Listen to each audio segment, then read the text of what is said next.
No final do século XIX, uma nova classe imigrante surge no Brasil para substituir o trabalho escravo. Ávidos empreendedores buscam maneiras de suprir o novo mercado. Veja, produto de primeira. Controlando a manufatura e o comércio de seus produtos, um desses empreendedores torna-se um dos homens mais ricos e poderosos do Brasil. Francesco Matarazzo. Hoje eu sou o maior comerciante de farinha de São Paulo. Com um moinho, eu vou ser o único fabricante. A construção de seu imponente moinho é um marco nacional e contribui decisivamente para o desenvolvimento do Brasil.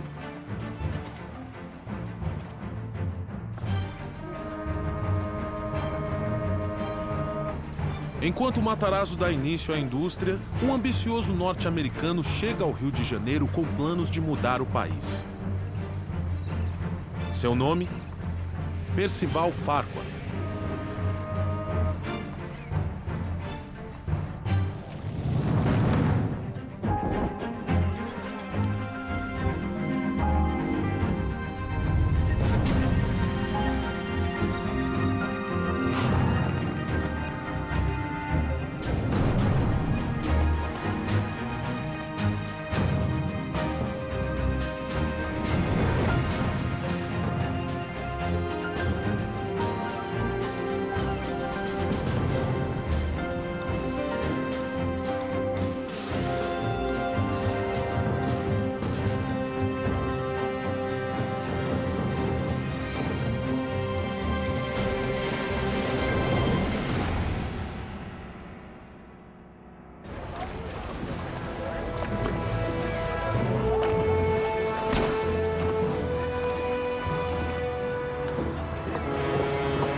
Senhor Farquhar, o senhor está atrasado. Bem-vindo ao Brasil. Como é que foi a viagem? Como todas as viagens, senhor Mackenzie. Por favor.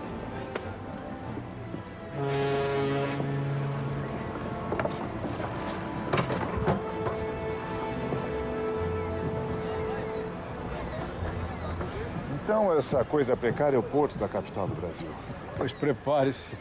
O restante desse país será uma surpresa mais desagradável ainda. Ótimo. Ótimo. Onde falta estrutura, senhor Mackenzie, sobra oportunidade.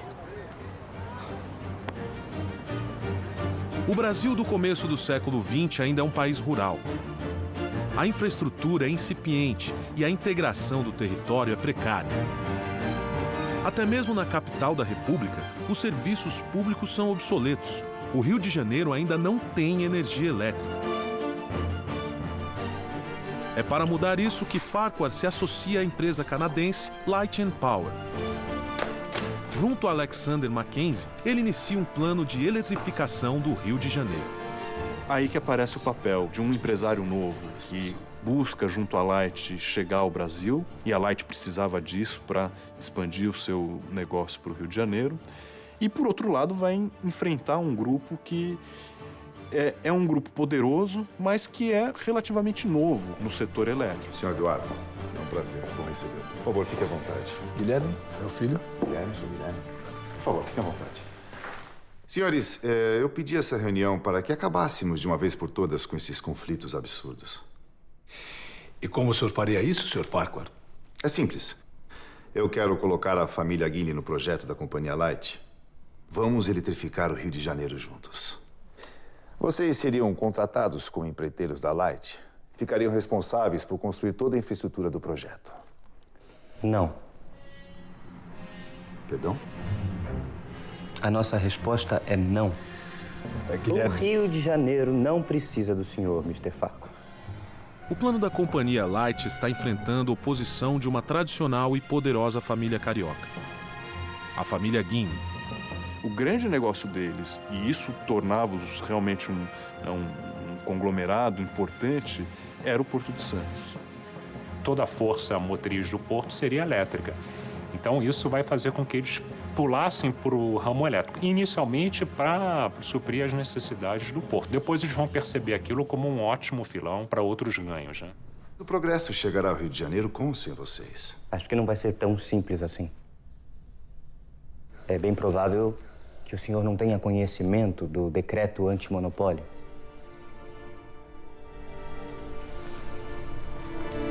As concessões de eletricidade que o senhor pretende comprar vão contra o decreto. A sua companhia será impedida de funcionar e nada sairá do papel. Entendo. Bom, senhores, obrigado pela visita. Do Brasil, cuidamos nós. O que a gente observa é que o mundo inteiro está sendo, vamos dizer assim, colonizado pela energia elétrica. Quando a Light se instala, aí nós temos uma relação de capital estrangeiro, capital nacional. Menino Guilherme tem razão, Percival. O decreto antimonopólio vai ser um problema. Não se preocupe, Mackenzie. Eu já sei o que fazer. Vamos comprar todas as concessões de energia da cidade. Vai ser inútil. No decreto, essas concessões não valeriam nada.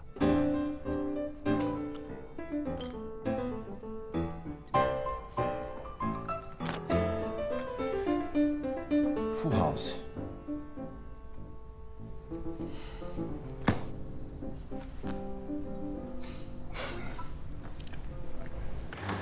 Não faz sentido algum. Farquhar está jogando dinheiro fora.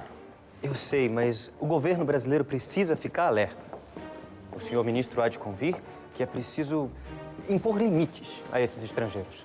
Guilherme Guiney suspeita que Farquhar está tramando alguma coisa. Ele articula com seus contatos políticos para garantir que os passos da Light and Power no Brasil sejam acompanhados de perto. Isso revela já o seu poder junto às autoridades. Obviamente, eles viveram a transição do Império para a Primeira República. Parecia que eles podiam sofrer as consequências disso, mas tudo se demonstrou que poderiam continuar trabalhando como trabalhavam com o Império, começaram a trabalhar com a Primeira República. Temos ser portador de más notícias, Sr. Farquhar. A Companhia Light infringiu o decreto antimonopólio do governo brasileiro. Portanto, a partir de agora, a sua companhia está impedida de prestar serviços de fornecimento de energia elétrica para o Rio de Janeiro. Bem, é uma pena. Pensar que uma cidade tão importante como o Rio de Janeiro ficará sem energia elétrica me deixa entristecido. Afinal, eu detenho todas as concessões e não posso usá-las. Teremos que deixar o Rio de Janeiro no escuro por muitos e muitos anos, Sr. Miller. E é provável que todas as outras cidades no Brasil estejam eletrificadas. Enquanto o Rio, a capital da República, permanecerá nas trevas. Poderá até ser conhecida como a capital das trevas. Seria hilário, não seria, Sr. Ministro? Mas, sinceramente, eu espero que esse imenso atraso no progresso do país não recaia sobre o senhor. Afinal, lei é lei. O senhor está apenas as cumprir e ninguém poderá culpá-lo por isso. As leis estão sempre visando o melhor para o país. É verdade?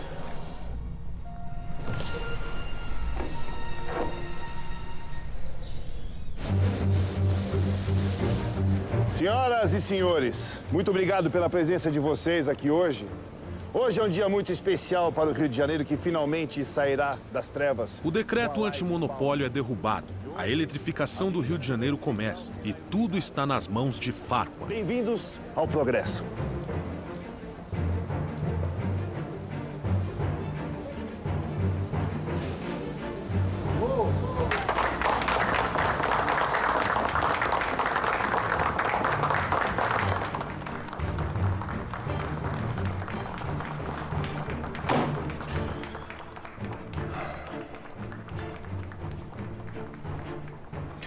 Homens como Farquhar podem tudo, inclusive destruir a nossa família.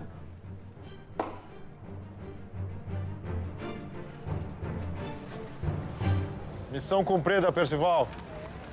Você conseguiu. Isso é só o começo, meu caro. Tem outros planos para o Rio de Janeiro? Eu tenho planos para todo o Brasil.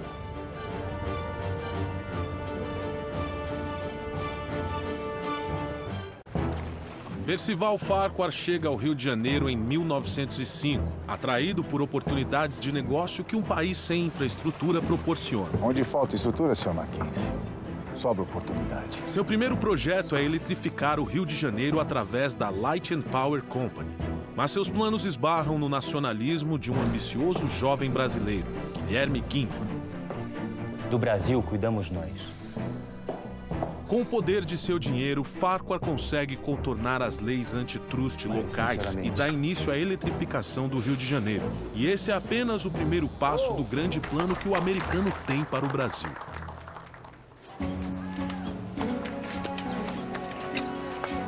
Meus planos para esse projeto terminam aqui, Mackenzie.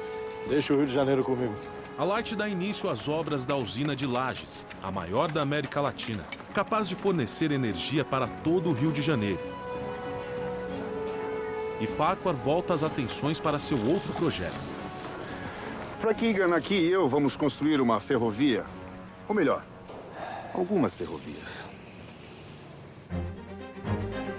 O plano de Farquhar é gigantesco.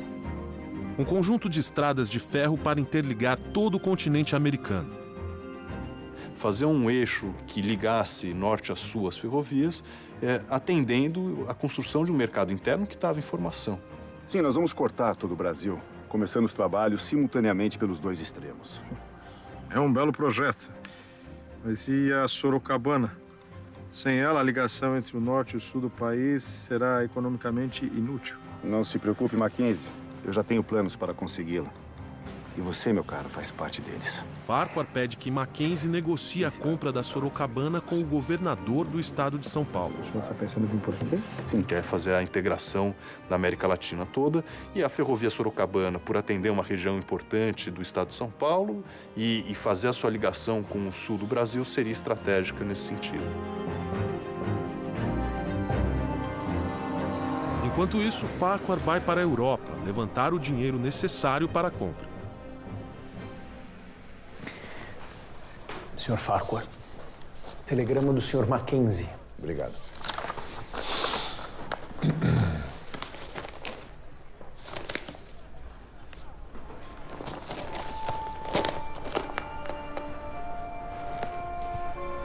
Algum problema, senhor? Os ingleses fizeram uma oferta, vão comprar a Sorocabana. Mas sem essa ferrovia, o seu projeto fica inviável. Frank, me dê o Jornal da Manhã.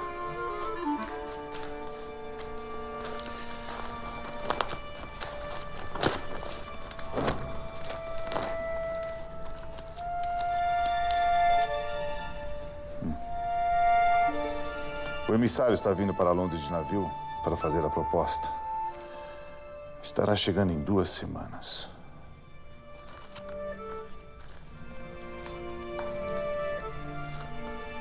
E qual o plano? Mande um telegrama imediatamente para o Mackenzie no Brasil e descubra quanto os ingleses estão pagando.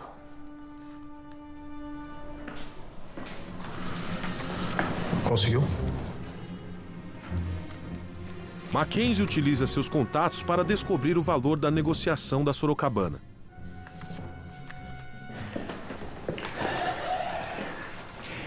Os ingleses estão oferecendo 2 milhões de libras, Sr. Farquhar. Vamos cobrir a oferta. Mas é muito dinheiro. E o senhor tem apenas 2 semanas para consegui-lo. É impossível. Não é possível, não para mim, Frank. Se eu não conseguir a Sorocabana, eu não tenho nada. Tem muita gente que tem muito medo de errar e não faz nada. Eu sou da teoria seguinte, eu prefiro dar 10 tiros e errar 3. O Wall Street já está em pleno funcionamento. Nós já temos um sistema industrial, financeiro, comercial muito complexo. Farquhar consegue quase todo o dinheiro. Mas ainda falta uma parte. E só lhe resta uma opção. O Banco da Escócia.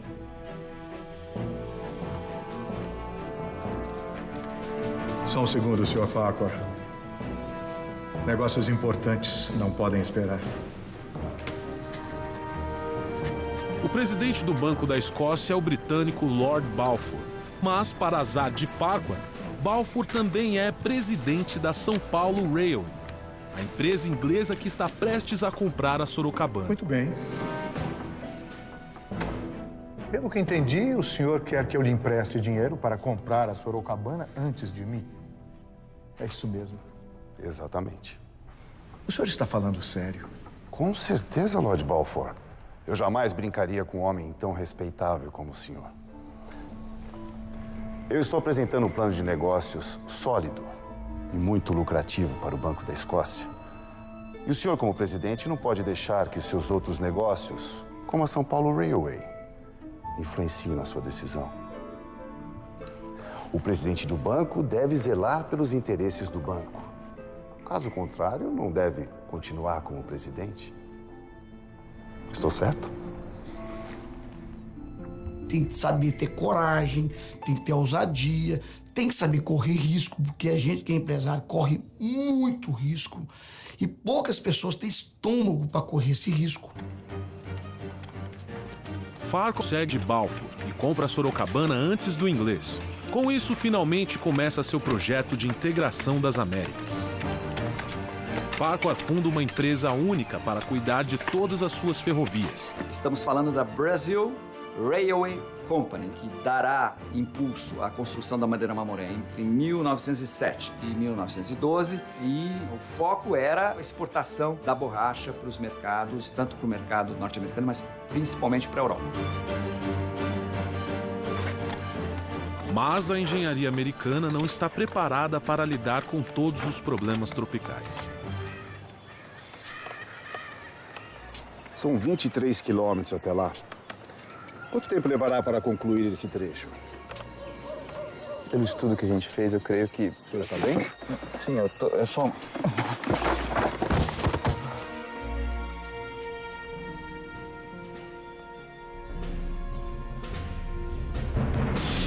É um belo projeto. Percival Farquhar dá início à grande obra de sua vida. Uma malha ferroviária integrando as Américas. Nós vamos cortar todo o Brasil, começando os trabalhos simultaneamente pelos dois extremos. Mas a impossibilidade de conseguir a concessão da ferrovia Sorocabana quase coloca tudo a perder.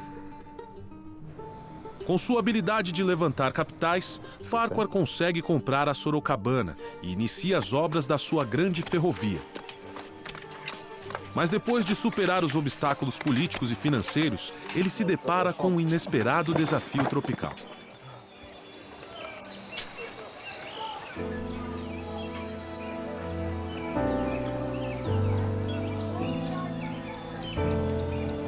Fique tranquilo, Sr. Farquhar. Em 30 dias a epidemia estará controlada. Sr. Lovelace, em um mês eu já terei cancelado a minha obra. Uma epidemia de febre amarela atinge as obras da ferrovia Madeira Mamoré. Nós estamos falando de uma floresta, né, tropical, úmida, de condições difíceis do ponto de vista da permanência. Centenas de trabalhadores são contaminados, provocando grandes atrasos. O que acha? Sr. Farquhar, estamos enfrentando problemas. Problemas com a malária. Malária aqui também? Não aqui, senhor. No Rio de Janeiro. Sim, Frank, mas o que eu tenho a ver com isso?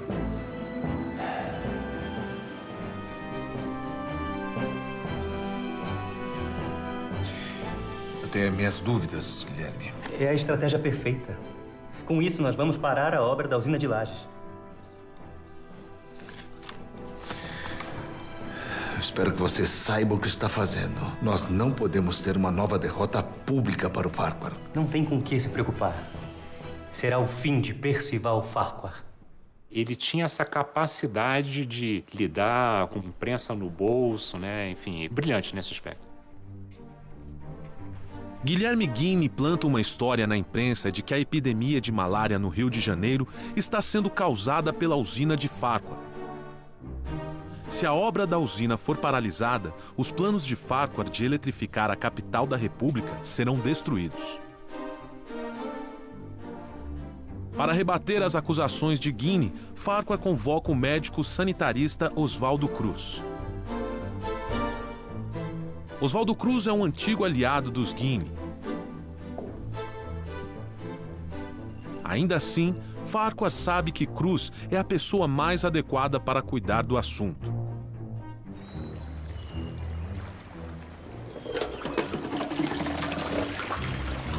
As obras são paralisadas até que o veredito seja dado pelo sanitarista. Oswaldo Cruz pede alguns dias para fazer uma análise completa do local. O parecer de Oswaldo Cruz vai decidir o destino da usina e dos negócios de Farquhar no Brasil.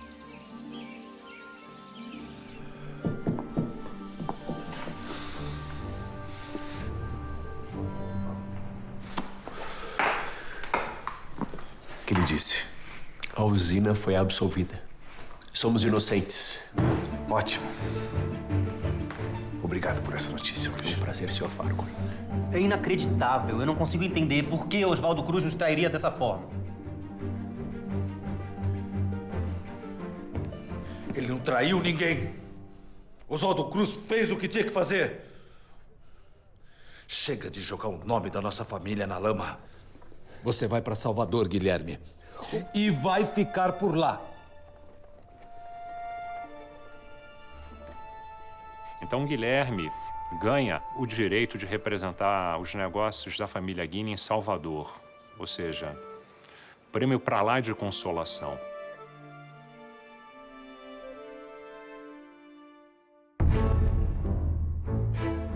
Com o veredito favorável de Oswaldo Cruz, as obras são retomadas em ritmo acelerado.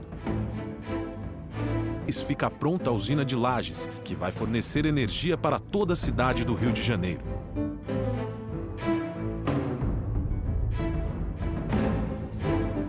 E Farquhar, triunfante, volta suas atenções para a Brazil Railway.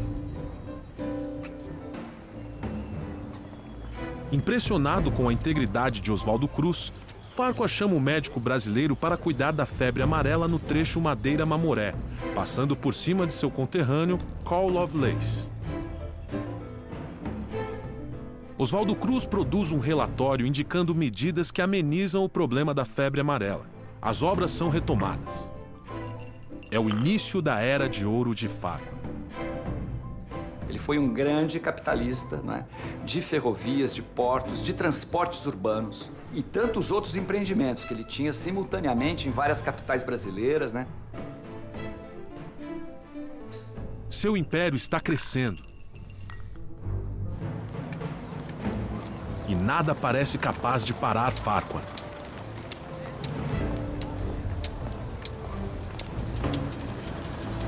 Até que um golpe do destino muda tudo.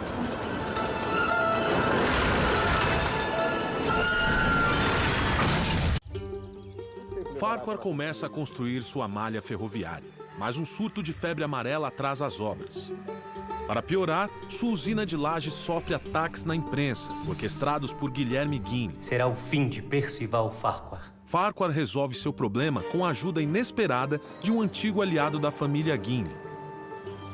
O empreendedor americano está prestes a criar um império financeiro no Brasil, até que um acidente em Salvador ameaça acabar com seus planos.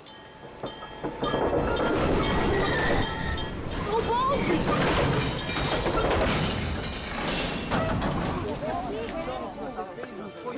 Você tá vivo?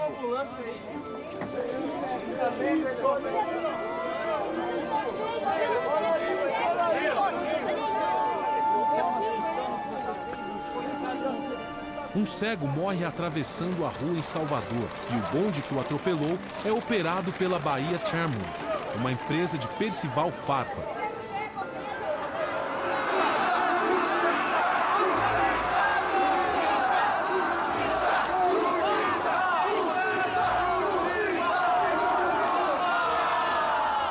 A morte acidental causa revolta em toda a cidade e a população protesta nas ruas contra a Bahia Tramway, o americano que está por trás dela. Que exagero. Foi um simples acidente isso. Trágico, sim, claro, mas nada além disso. Farquhar se reúne com o ministro das Relações Exteriores, o Barão do Rio Branco, em busca de uma solução para o caso. O governo precisa enviar as tropas imediatamente. As coisas estão saindo do controle. E eu exijo que meu patrimônio seja protegido. Eu sinto informar que o governo não vai interferir na questão, Sr. Farquhar. Então quem vai?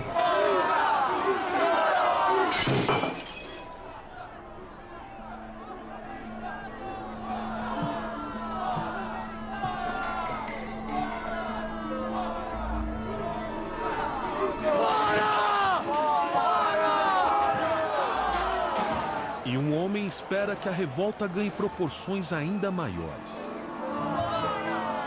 Ele se aproveita desse momento para mostrar a insensibilidade do capitalista estrangeiro, que tratou muito mal daquele acidente, e da sensibilidade do capital nacional. Esse é um caso onde se demonstra o senso de oportunidade do Guilherme. Aproveitando a crise, Guilherme consegue tirar a concessão dos bondes de Farquhar em Salvador.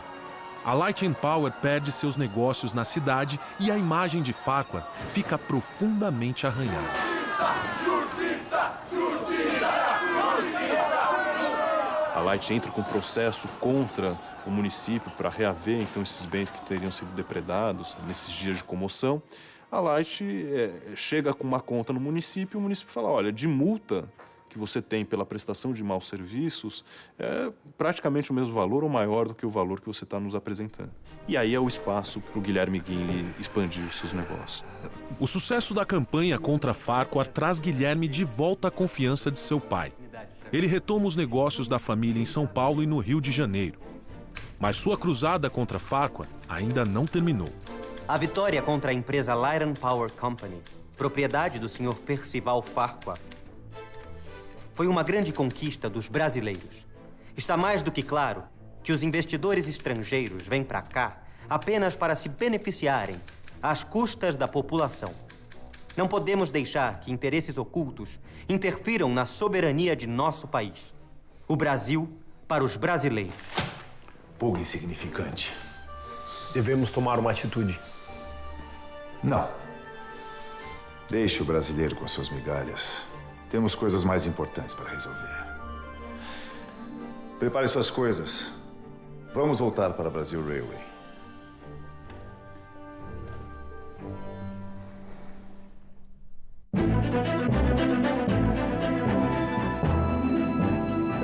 Senhoras e senhores, eu queria agradecer a presença de vocês aqui hoje. Farquhar consegue inaugurar o trecho Madeira-Mamoré em 1912. O foco era a borracha, quer dizer, o látex. Essa extração, então, depois é concentrada, é levada para algumas vilas, para algumas cidades, né? E transportada, através da ferrovia, até navios de grande calado. A navegação se fazia, então, através do Rio Madeira, depois do Rio Amazonas, até Belém do Pará. Então, o Farquhar estava, vamos dizer, envolvido em vários e vários investimentos, né? Porque nós, os brasileiros, serão o futuro. Muito obrigado a vocês.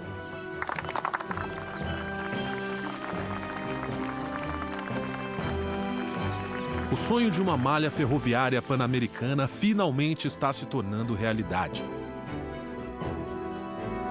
A Brasil Railway já detém 5.000 quilômetros de ferrovias na América Latina e planos para mais 4.000 quilômetros estão em andamento.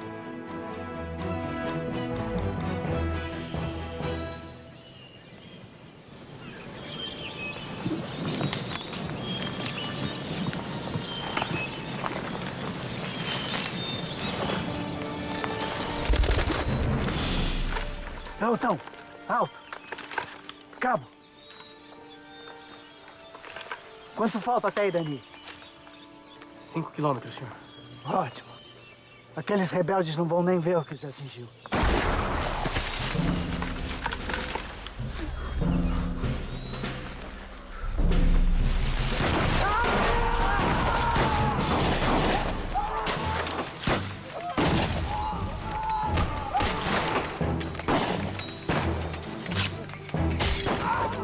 Mas antes que Farquhar possa alcançar seu grande objetivo, uma revolta no sul do país cruza seu caminho.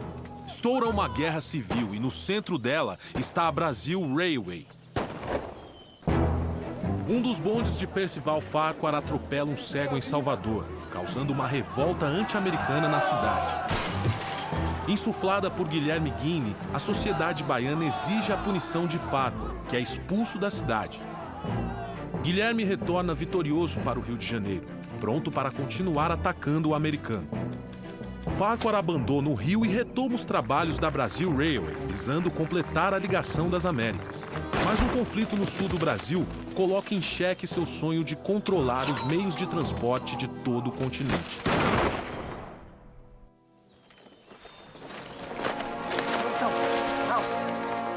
Cabo, quanto falta até aí, Danilo?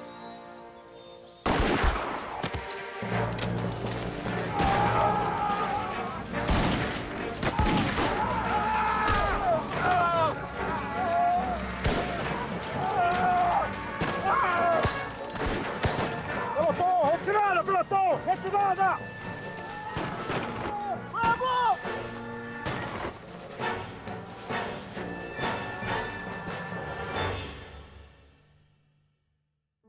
Em Santa Catarina começa uma revolta de camponeses que perderam suas terras para a Brazil Railway.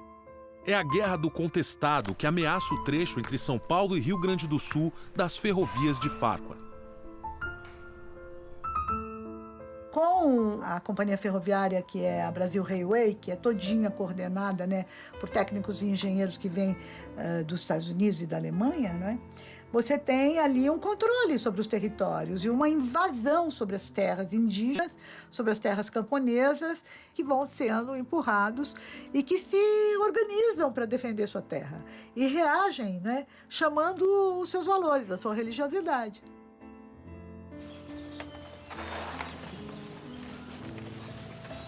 Sem ter noção do real tamanho do movimento, as tentativas iniciais do governo para conter os rebeldes são violentamente derrotadas. Fica claro que essa será uma guerra difícil e sangrenta.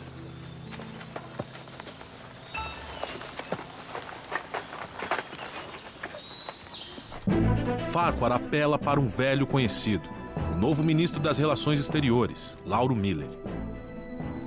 Nós estamos negociando, mas a situação é delicada. Não me interessa. Dê um jeito naqueles caboclos e proteja minha ferrovia. Ou farei o governo brasileiro pagar cada centímetro de ferrovia destruído. E com juros.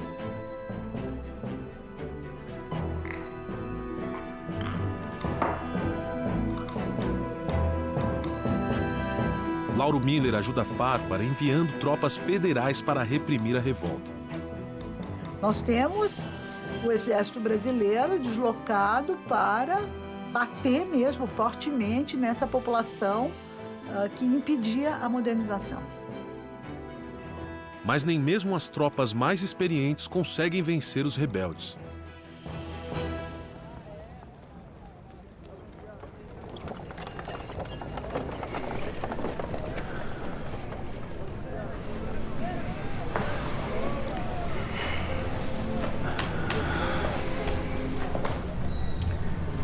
Seu pai foi um bom homem, Guilherme.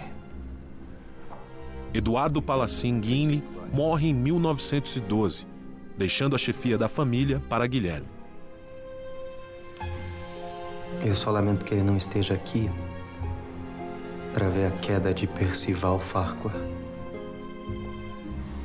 A partir de amanhã, serão tornadas públicas as atrocidades que têm acontecido no sul do país. É inadmissível que o governo brasileiro envie tropas contra o seu próprio povo em favor de uma empresa estrangeira. O golpe será certeiro, senhor ministro. E eu espero que o senhor esteja do lado certo quando o golpe ocorrer. A campanha de Guinle apontando as injustiças da Guerra do Contestado faz efeito. A opinião pública no Brasil se volta contra Farquhar. Para piorar a situação, a Malásia entra no mercado mundial da borracha e se torna um concorrente fatal para os negócios de Farquhar no norte do Brasil.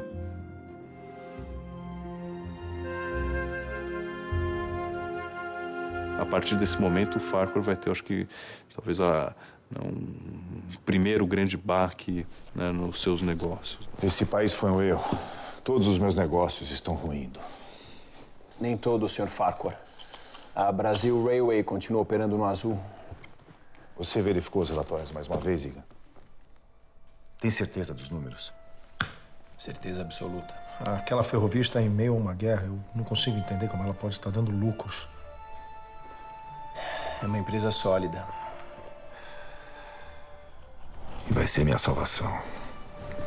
Percival, é melhor você pensar bem no seu próximo passo.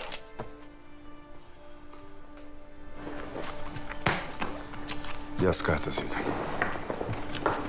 A receita do sucesso é ter coragem de, em um momento difícil, você continuar a luta, porque não vai ser só momentos bons.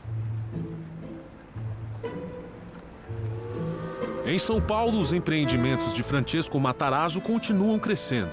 Ele funda a Indústrias Reunidas Fábricas Matarazzo, que engloba todos os seus negócios. Com a idade avançando, ele começa a pensar na aposentadoria e trata de preparar um sucessor. Eu tenho a honra de anunciar que meu filho Hermelino é agora o diretor-geral das Indústrias Reunidas Fábricas Matarazzo.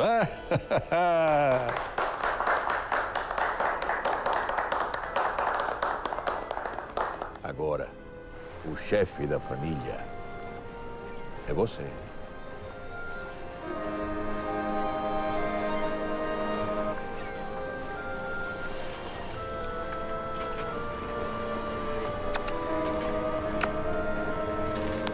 Francesco decide viajar para sua terra natal, a Itália, buscando descansar das demandas de seu império. E a partir daí ele teve que lidar com essa estrutura familiar empresarial à distância. Isso fez com que, ao mesmo tempo, ele continuava lidando com os negócios, mas ele teve que se afastar. Certamente isso afetou a estrutura patriarcal com forte presença da matriarca durante esse período. A Brasil Railway vai conquistar as Américas ainda este ano. Viva Brasil Railway! Viva! Viva! Farquhar vende diversos investimentos para comprar ações da Brasil Rail. Senhor Igor. Obrigado.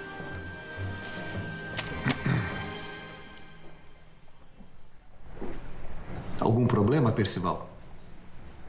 Não. Tudo bem, o jantar está servido.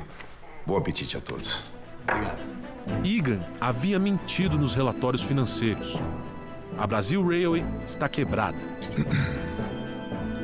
Farquhar dá sua última cartada e tenta empréstimos na Europa para salvar seu império. O Farquhar, ele tinha uma capacidade de convencimento dos investidores estrangeiros, então nos mercados em Paris, em Londres, em Nova York. O Brasil sempre teve um grande problema na área de investimento, né? Então você tem que ser criativo, inovador para poder conseguir financiamento. Com a promessa de um empréstimo, Farquhar retorna ao Brasil. Bom rever um velho amigo nesses novos tempos. Voltei para recomeçar, Alex. Então você não ficou sabendo? O quê? A guerra começou. Em 1914, estoura a Primeira Guerra Mundial. O conflito abala a economia mundial e o empréstimo de Farquhar é imediatamente cancelado. O americano que veio para o Brasil construir um império, agora não tem nada. O Brasil realmente não é para amadores. Não adianta tentar na sorte, só que não vai acontecer. Tem que entender profundamente daquilo que você faz para tentar minimizar os erros e que os acertos sejam maiores que os erros. Guilherme fica satisfeito de ver Farquhar fracassar no Brasil. Mas ele não tem tempo de comemorar. Devido à guerra, o Porto de Santos perde muito movimento. O principal investimento da família Guinle entra em crise.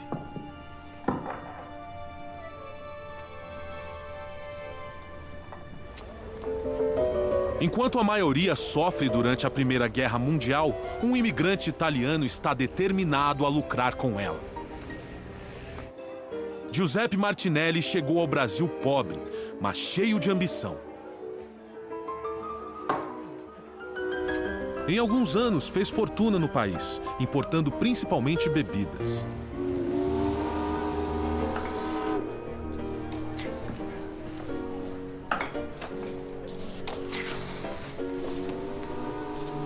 Agora, ele hipoteca todos os seus investimentos e convence Mário de Almeida a entrar como sócio em uma nova companhia de navegação, a Martinelli S.A. Dê entrada imediatamente. Tem certeza que é uma boa ideia, Martinelli? Temos que aproveitar a guerra, Almeida. Não fugir dela.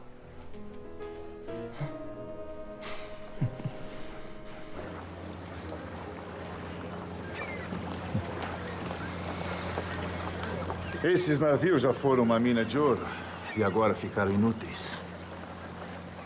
Esse país pode te destruir, Sr. Martinelli. Ou te deixar rico, se você souber jogar suas cartas. O que o senhor pretende fazer com os navios? Você sabe que eles não foram feitos para o mar. Eu sei. Nós estamos muito longe do Rio Madeira. Eu não vou navegar pelo Rio Madeira. Eu vou atravessar o Atlântico.